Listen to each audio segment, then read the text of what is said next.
ตัวอย่างที่ดีก็มีให้เบิ่งเยอะแยะค่ะอันใดดีก็เบิ่งเอาอันใดบ่ดีเฮาก็อย่าเบิ่งค่ะหาเอาผู้นั้นผู้นี้มาเปรียบเทียบกันดีกว่าค่ะมื้อนี้เฮาก็สิมาแกงเห็ดนะคะได้ผักมาจากตลาดนัดวังหันนี่แหละแล้วก็ได้3ชั้นมาด้วยจริงๆอยากจะแกงหน่อไม้หั่นแหละค่ะแต่หน่อไม้เนี่ยมันเป็นแกงอาถรรพ์สำหรับฉันไปแล้วคือหน่อไม้มาว่าสิแกงบ่เคยได้กินแกงจักเที่ยกินเล่นหมดก็สิเติมน้ำก่อนเลยนะคะจากนั้นก็สิมาหั่นหอมพวกเครื่องทะตำค่ะเครื่องแกงหน่อไม้เครื่องแกงเห็ดมื้อนี้นะคะก็สิมีหอมแดงไข่บักพริกกระชายบ่ได้แกงกินนานหรอกค่ะใส่ถือกบางบ่ถือกบางจากนั้นเฮาก็สิตำนะคะเพราะหยาบๆใส่กะปิลงไปมื้อนี้แค่สิบ่ได้แกงใส่ข้าวเบื่อนะคะแต่จะแกงใส่ข้าวเหนียว1ปั้นที่มีเหลืออยู่แกงเฮ็ดแกงหน่อไม้ใส่ข้าวเหนียวแบบว่า1สุกแล้วก็แซ่บคือกันค่ะลองเฮ็ดเบิ่งยะนางที่ใส่บ่แม่นใบยะนางสดเด้อค่ะเป็นใบยะนางแบบใส่เครื่องลงไปแล้วจากนั้นตามด้วย3สันซอยค่ะแล้วก็สิใส่เกลือลงไปจักหน่อยนึงนะคะอุ้งฝ่ามือตามด้วยน้ำปลาร้า2ทัพพีค่ะมื้อนี้นะคะนอกเหนือจากจะแกงใส่3สันแล้วนะคะแค่ก็สิใส่หมึกแห้งหมึกย่างด้วยค่ะก็สิเลือกใส่บักอือลงไป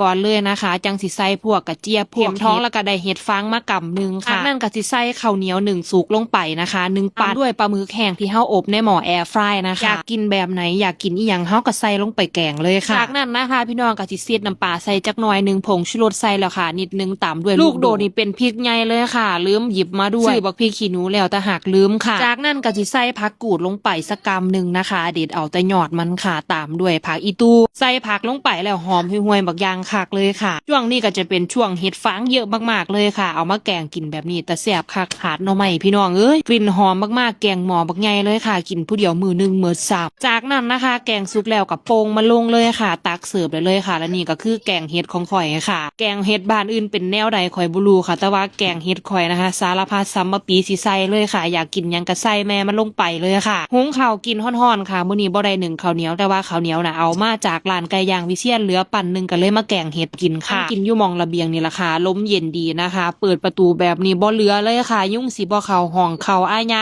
แท้ๆค่ะแต่ก็บ่เป็นหยังแปลกอยู่อย่างนึงเวลาเปิดแอร์แล้วยุ่งมันบ่มาครบค่ะแต่ว่าถ้าปิดบาดนั่นล่ะครบเฮาโลดค่ะแต่ใดๆแล้วแกงเห็ดฉันอร่อยมากเลยวันนี้ค่ะแซ่บแห้ง